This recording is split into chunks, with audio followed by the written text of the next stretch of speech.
자, 여러분 다시 이제 집에서 강의를 들어야 되는데 4반만 조금 그 수업 진도 때문에 이렇게 한 강의를 더 듣게 해서 미안하지만은 어쩔 수 없이 이러지 않고서는 도저히 진도를 좀 맞추기가 어렵겠다 싶어서 이렇게 좀 결정했으니까 양해를 해주기를 바라고, 선생님도 오늘 지금 같은 내용 이제 네 번째 수업을 해야 돼가지고 거의 제 정신이 아닌 것 같은데 한번 열심히 해볼 테니까 같이 세 개의 주요 대지형 들으면서 공부해봤으면 좋겠어.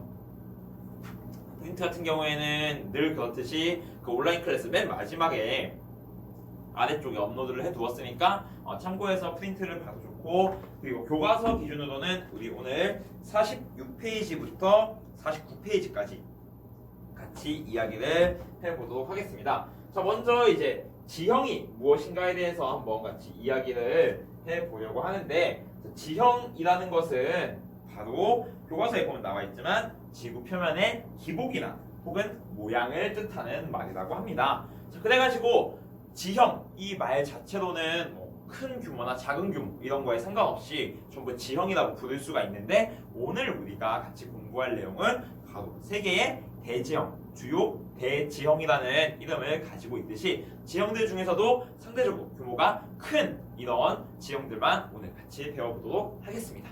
자, 그래서 먼저 지형이 어떤 이유에 의해서 형성이 되는가 라는 질문에 대답을 할 수 있는 건 크게 두 가지 작용이라고 이야기를 할 수가 있을 것 같아요. 자, 그래서 내적 작용이 있고 두 번째로는 외적 작용이 있는데, 먼저 내적 작용은 지구 내부의 힘에 의해서 지형이 형성되는 것을 우리가 내적 작용이라고 이야기를 하고, 반면에 외적 작용은 지구 외부의 힘, 그래서 보통 프린트에 나와 있듯이 지구 외부의 태양 에너지와 같은 이런 에너지에 의해서 형성되는 것을 외적 작용이라고 합니다.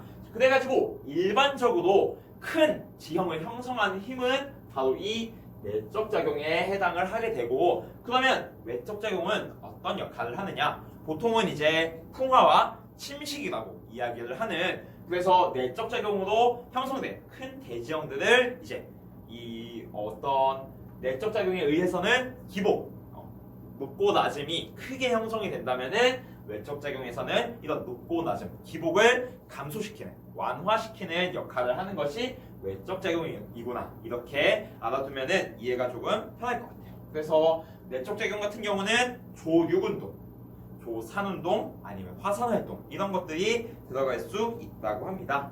자, 그래서 오늘은 우리가 같이 배워볼 내용이 바로 대지형 형성이기 때문에 이러한 큰 지형들은 어떤 이유로 어떻게 형성이 되는가를 같이 알아보도록 하겠습니다. 그래서 책이나 아니면 프린트를 참고하게 되면은 판구조운동이라는 이야기가 나옵니다. 자, 여러분들이 이미 다 알고 있을 거라고 생각하지만 한 번만 다시 이야기를 해볼게요. 판이라고 하면은 크게 판의 유형 혹은 성질에 따라서 대륙판과 그리고 해양판으로 나누어 볼 수가 있어요. 그래가지고 대륙판 같은 경우는 상대적으로 밀도는 낮은 편이고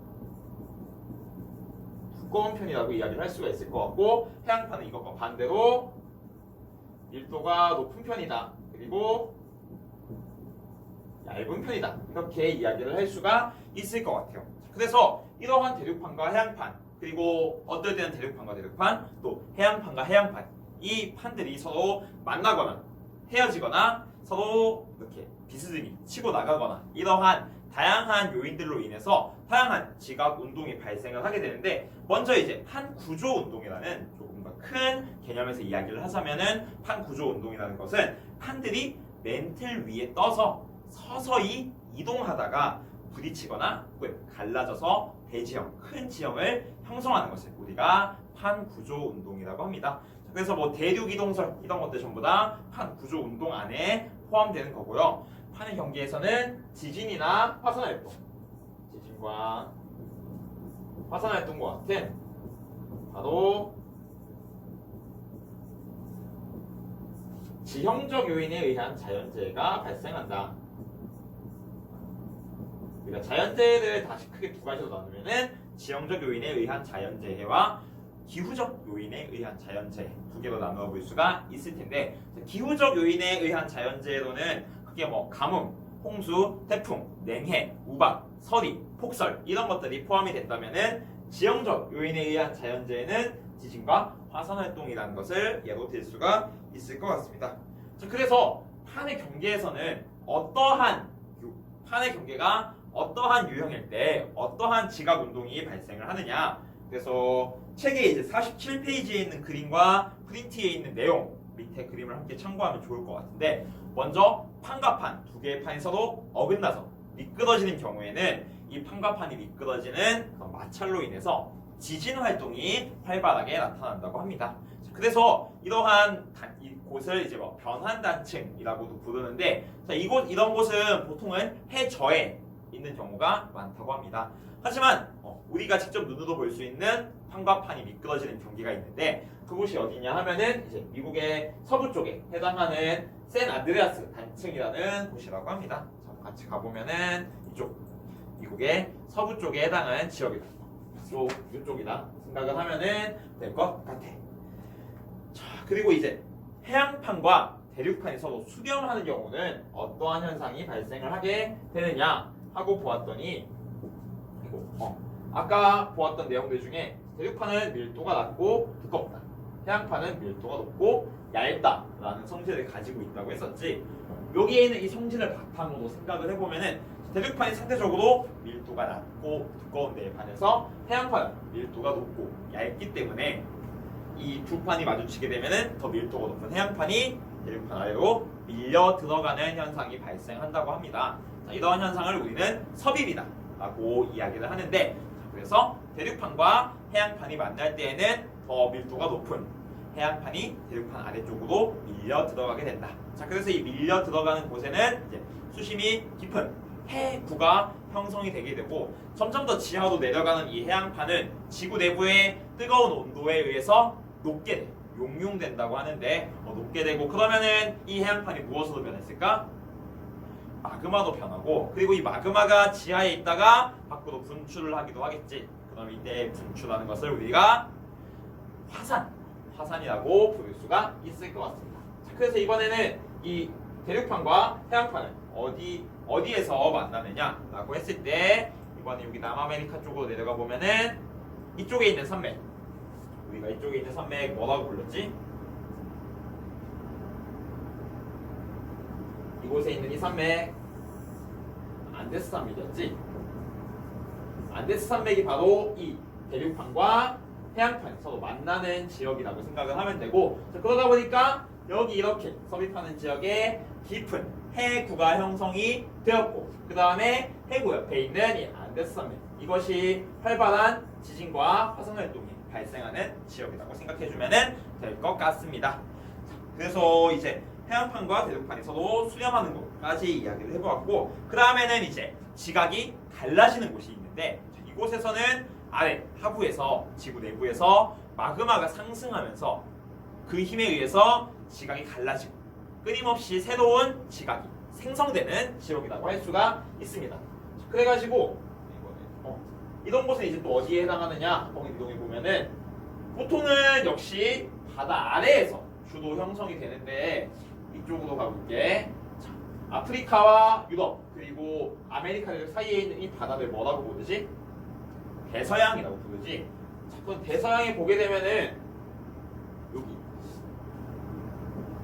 잘 보일지는 모르겠는데 이런 식으로 이제 바다 쪽에 어떤 틈 같은 것이 있는 것을 볼 수가 있을 거야. 잘 보이지 않을 수도 있는데 이 틈을 이제 우리가 해령이라고 해서 뭐 해저의 산맥이다라고 부르기도 하고 어쨌든 이 지역에서 계속 새로운 지각이 형성된다. 왜냐하면은 여기에서 이제 마그마가 분출하고 이 힘에 의해서 지각이 갈라지기 때문에. 그래서 이번에도 우리가 아무리 이 지각이 갈라져서 새로운 판이 형성되는 게 궁금하다고 해도 이걸 보기 위해서 바다 밑으로 이렇게 들어가 볼 수는 없으니까 이것을 보기 위해서는 역시 이제 육지에서도 볼 수가 있는데 어디로 가면 되냐면은 우리 같이 공부했었던 이 나라 아이슬란드가 바로 대표적인 그 해령에 위치하고 있는 국가라고 합니다. 그래서 이 아이슬란드라는 나라는 실제로 지금도 나라의 면적이 계속 넓어지고 있다고 합니다. 판가판이 갈라지는 그 경계에 위치하고 있기 때문에. 아니면은 이제 비슷한 곳으로는 이쪽 동아프리카 지구대라고 하는 이쪽 지역으로 가볼 수도 있고, 아니면 홍해라는 곳도 여기서도 계속 이제 판가판이 갈라지고 있는 곳이다 라고 생각을 하면은 될 것 같습니다. 프린트상으로 마지막으로는 이번에는 대륙판과 대륙판에서도 수렴하는 곳이라고 나와 있는데, 자, 아까 대륙판과 해양판에서도 만나게 되면은 그때는 더 밀도가 높은 해양판이 대륙판 아래로 이렇게 밀려 들어간다고 했지. 그런데 대륙판과 대륙판 같은 경우에는 둘 다 밀도도 작고 그리고 뭐 두꺼운 편이기 때문에 어느 하나가 밑으로 말려 들어가지 않고 그대로 둘이 마치 이렇게 종이에 힘을 주게 되면은 가운데가 이렇게 빵빵하게 부풀어 오르는 것처럼 이렇게 산맥이 형성된다고 합니다. 자, 이런 산맥을 이제 습곡산지라고도 부를 수가 있을 텐데, 대표적인 그러면은 대륙판과 대륙판이 만나서 만들어진 습곡산지 어디에 있느냐? 세계에서 가장 높은 산맥, 이곳에 있는 히말라야 산맥이 대표적인 예라고 할 수가 있습니다. 그래서 이쪽에 유라시아판과 여기 인도판이 서로 부딪히면서 두 개의 대륙판이 부딪히면서 큰 산맥을 형성한 것이라고 합니다. 그래서 대륙판과 대륙판이 부딪히는 경우에는 지하 깊숙이 섭입이 일어나지도 않고, 그리고 대륙판은 둘 다 밀도가 낮고 두꺼운 편이기 때문에 이 지역에서는 화산 활동은 나타나지 않는다고 합니다. 오로지 이제 그 지진은 여기서 역시 판가판이 충돌하는 지역이기 때문에 에너지가 남는다고 해야 되나? 에너지가 하여튼 항상 응축되어 있기 때문에 이 지역에서는 이제 지진 활동은 일어나는 편이지만 화산 활동은 잘 일어나지 않는다고 합니다. 그래서 이렇게 네 가지, 프린트에 있는 네 가지 유형을 보았고, 마지막으로 그 47페이지 책에 해양지각과 해양지각이 수렴하는 곳에서 이런 이야기가 있을 거예요. 해양지각과 해양지각이 수렴하는 곳, 대표적인 곳으로 이제 여기나 여기 이런 곳들을 들 수가 있는데, 볼까? 여기도 굉장히 바다가 깊어 보이지? 여기도 뭔가 깊어 보이는 것을 우리가 눈으로 확인할 수가 있어. 아까 이렇게 판가판이 마주쳤을 때 섭입이 발생하면서 이런 깊은 바다의 골짜기, 이것을 무엇이라고 부른다고 했지? 그렇지? 해구라고 부른다고 했어. 그래서 교과서에도 해구가 형성된다. 그리고 또 하나, 호상열도가 형성된다 라는 이야기가 있습니다. 자, 호상열도가 무엇인가 하고 생각을 해보니, 호상, 우리 이제 부채를 한번 생각을 해보면 좋을 것 같은데, 부채 대략 그냥 편하게 그릴게. 뭐 너무 부채같이 생겼지? 그러면 이제 요런 모양은 이제 부채 모양이다 라고 해서 호라고 하고, 상은 이제 무슨 모양이다 라는 뜻이고, 이제 열은 이제 줄을 서 있다. 무엇이 줄을 서 있나요? 섬도.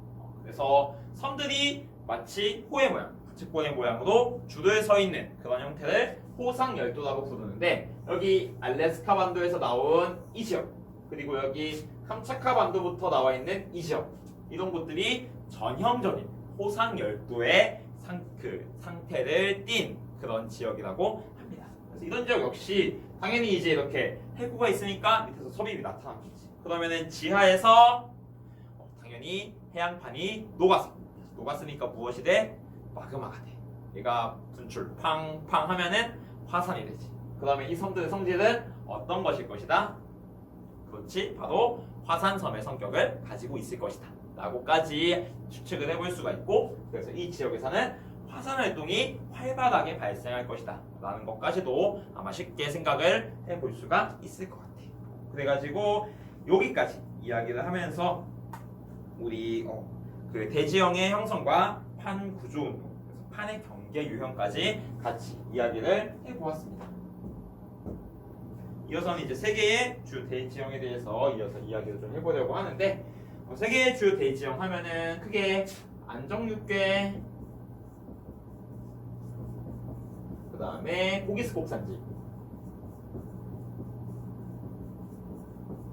마지막으로는 신기스콕 산지까지를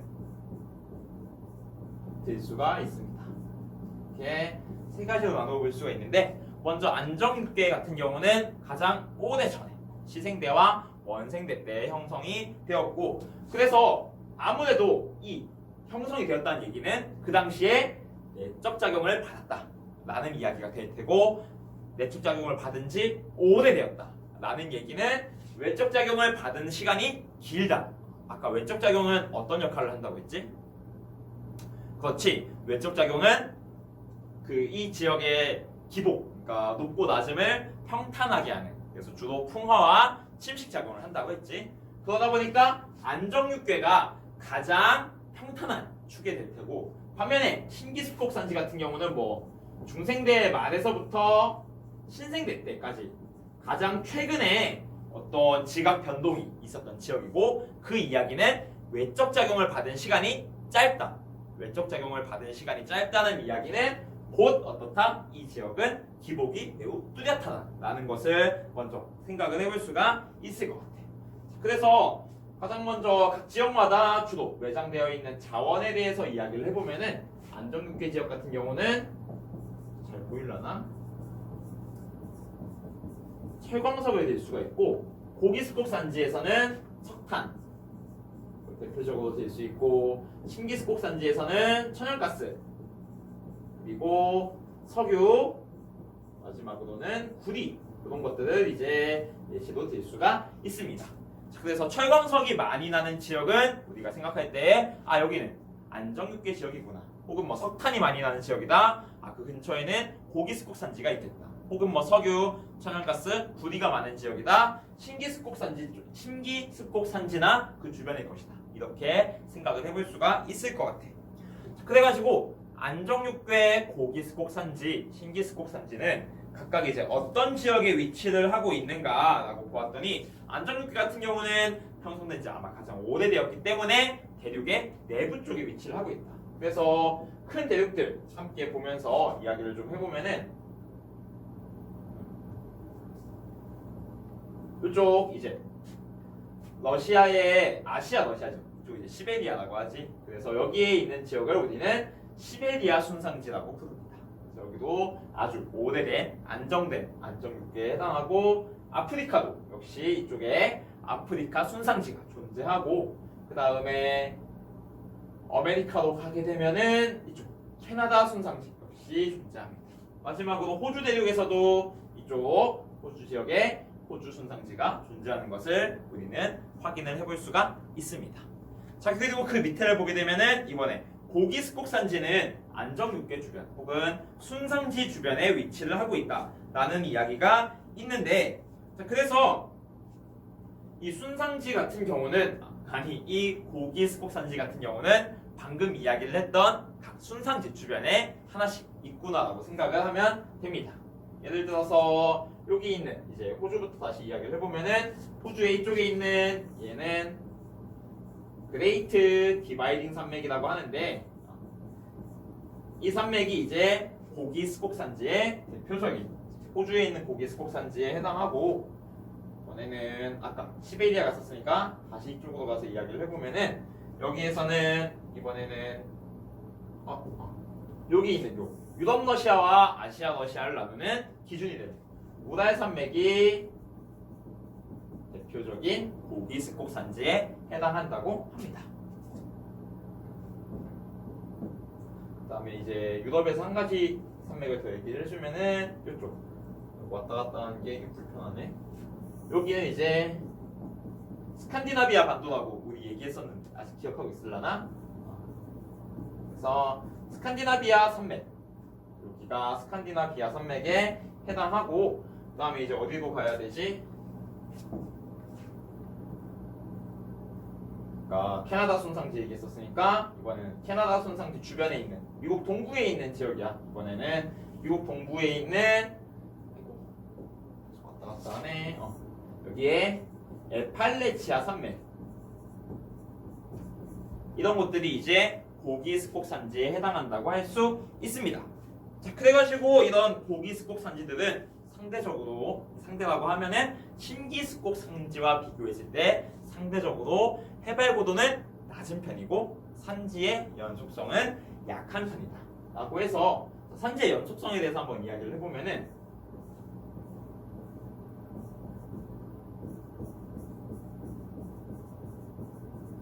이렇게 두 개의 산지가 있다고 했을 때 상대적으로 누구나 이제 보게 된다면은 A 지역보다는 B 지역에서 산지가 뭔가 이 산맥이 뚜렷하고 눈에 쉽게 띄일 거야.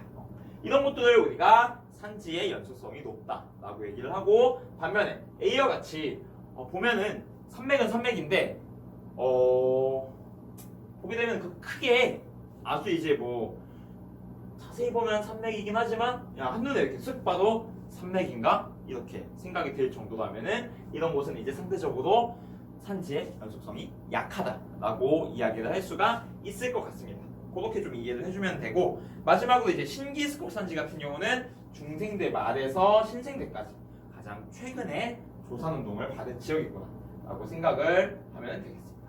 그래서 미국 서부의 로키 산맥이라든지 아까도 언급을 했었던 이쪽 어디 갔어? 이쪽에 있는 히말라야 산맥이라든지 유럽으로 가게 되면은 여기 알프스 산맥, 이런 곳들이 신기습곡 산지에 해당한다고 생각을 하면은 될 것 같습니다. 그래서 이제 신기습곡 산지와 관련해서는 환태평양 조산대와 알프스 히말라야 조산대라는 이야기를 할 수 있는데, 요렇게 이어지는 이쪽에서도 지금까지도 화산활동이나 어떠면 지각의 운동이 굉장히 활발한 지역이어서 알프스부터 히말라야를 잇는 조산대다라고 해서 알프스 히말라야 조산대. 그래서 뭐 인도나 아프가니스탄 이런 데에서도 지진 뉴스를 종종 이제 보게 되는데, 여기가 이제 알프스 히말라야 조산대에 해당하는 지역이라고 생각하면 되고, 이쪽 이제 태평양을 둘러싸고 동그란 모양을 가지고 있는 이 지역, 여기도 이제 지금 가장 지각 운동이 활발한 지역. 그래서 태평양을 둘러싸고 있다, 태평양의 둥그런 모습이다 라고 해서 환태평양 조산대. 이것도 이제 최근에 많은 그런 뭐라고 해야 되지? 지각 형성이 활발한, 어떤 지구의 내적 작용이 활발한 지역이구나, 이렇게 생각을 해주면은 좋을 것 같아요. 그래가지고 우리 교과서 이제 48페이지부터 49페이지까지 같이 또 보게 되면은 지금까지 한 이야기들이 대부분 이제 여기에 나와 있는 것을 확인을 할 수가 있고, 그래서 뭐 순상지와 구조평야 거의 이제 크게 우리가 육안으로 봐서는 구분이 되지 않을 정도로 어차피 이제 오랜 시간 동안 침식을 받아서 평탄해진 지역들이구나 라고 생각을 하면은 되겠습니다. 그래서 순상지가 상대적으로 조금 이렇게 뭐라고 해야 되지? 결국 순자가 화산 지형하면서도 할 텐데 방패 순자라고 해서 이제 마치 방패 모양처럼 약간 이렇게 뭐라고 해야 될까? 조금 더 기복이 있는, 근데 이제 기복이 있다고 해서 이런 식으로 기복이 있는 게 아니라 좀 완만하면서 조금 고도가 있는 그런 곳을 이제 순상지라고 한다면은 좀 더 평평한, 더 이제 많은 지역들이 침식을 받아서 평평한 이런 수평한 지형을 우리가 구조평야라고 부른다 라고 해서 둘 다 결국 이 안정육계에 해당하는구나 라고 생각을 해주면 될 것 같아요. 습곡산지는 방금 얘기했듯이 고기습곡산지와 신기습곡산지로 나누어질 수가 있고, 교과서에 있는 지역들 대부분 이야기를 한 것 같아요. 그래서 이 부분 같이 또 얼굴을 보면서 수업을 했으면 조금 더 좋았을 텐데 그러지는 못해서 아쉽지만, 그래도 대신에 조금 더 이제 실제 교실 수업보다는 밀도 있고 짧은 강의로 이제 대체가 되었으니까 50분 수업 들을 거를 이렇게 20분이 조금 넘는 시간 만에 해치웠다는 것에 대해서 조금 이제 긍정적으로 한번 생각을 해봤으면 좋겠어. 그래서 여기까지 우리 세 개의 주요 대지형 강의를 마칠 거고, 보게 되면 이제 방금 보았던 그 표 밑에 주요 용어 및 지역 설명이라고 해서 이 부분에 대해서 뭐 처음 들었거나 아니면 낯설 수 있는 단어들에 대해서 한 번씩 정리를 해놨으니까 이 부분에 대해서도 프린트를 참고를 한다면은 이 부분 공부하는데 조금 더 도움이 될 거라고 생각합니다. 자, 세 개의 주요 대지형 같이 강의 들어주느라고 고생 많았습니다.